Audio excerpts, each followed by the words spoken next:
ইতিমধ্যে নির্বাচনের তারিখ দেওয়ার পর পেছানো, সেটা আমাদের কাছে মনে হয়েছে কারো উপর থেকে ওহী নাজিল হয়েছে এবং এর ভিত্তিতেই এই সিদ্ধান্ত নেওয়া হয়েছে। আর এখানে জগন্নাথ বিশ্ববিদ্যালয় কেন্দ্রীয় ছাত্র সংসদ নির্বাচনের ব্যাপারে কথা হয়েছে। আমরা নির্বাচন কমিশনকে অনুরোধ করবো তারা যেন কোনোভাবেই পক্ষপাতিত্বমূলক আচরণ না করে। ইতিমধ্যে নির্বাচনের তারিখ দেওয়ার পর পেছানো, সেটা আমাদের কাছে মনে হয়েছে কারো উপর থেকে ওহী নাজিল হয়েছে এবং এর ভিত্তিতেই এই সিদ্ধান্ত নেওয়া হয়েছে। সুতরাং আমরা হুঁশিয়ার করতে চাই, আপনি এমন কোনো সিদ্ধান্ত নেবেন না যে সিদ্ধান্তের মাধ্যমে ছাত্র বনাম শিক্ষক এই ধরনের একটা অবস্থান তৈরি হয়, অথবা কোনো একটা রাজনৈতিক দলকে, ছাত্র সংগঠনকে আপনারা বিশেষ সুবিধা দেওয়ার জন্য এই ধরনের কোনো ধরনের আপনারা স্ট্যান্ড নেবেন না। শিক্ষার্থীদের যে মতামত, তাদের যে চয়েস, তাদের যে আকাঙ্ক্ষা, সে আলোকে নির্বাচন হবে।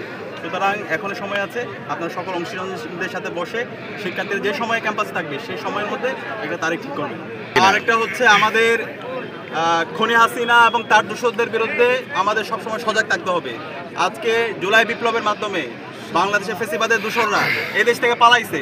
বাংলাদেশে খুনি হাসিনা, নিষিদ্ধ ছাত্রলীগ, আওয়ামী লীগ, যুবলীগ, এই সমস্ত ফেসিস্ট লীগের বাংলাদেশে কোনো ঠিকানা হবে না।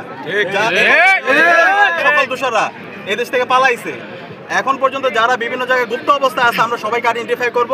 আমি সারা দেশের মুক্তিকামী ছাত্র জনতাকে আহ্বান করব, এই খুনি হাসিনার দূষর যারা যেখানে আছে তাদের বিরুদ্ধে গণপ্রতিরোধ গড়ে তুলতে হবে। তাদেরকে থানায় দিবেন, মামলা দিবেন, এদেরকে এই বাংলাদেশ থেকে সমূল উৎপাদন করতে হবে। বাংলাদেশের খুনি হাসিনা, নিষিদ্ধ ছাত্রলীগ, আওয়ামী লীগ এরা কোনো সংগঠন না, এরা হলো একটা জঙ্গি গোষ্ঠী।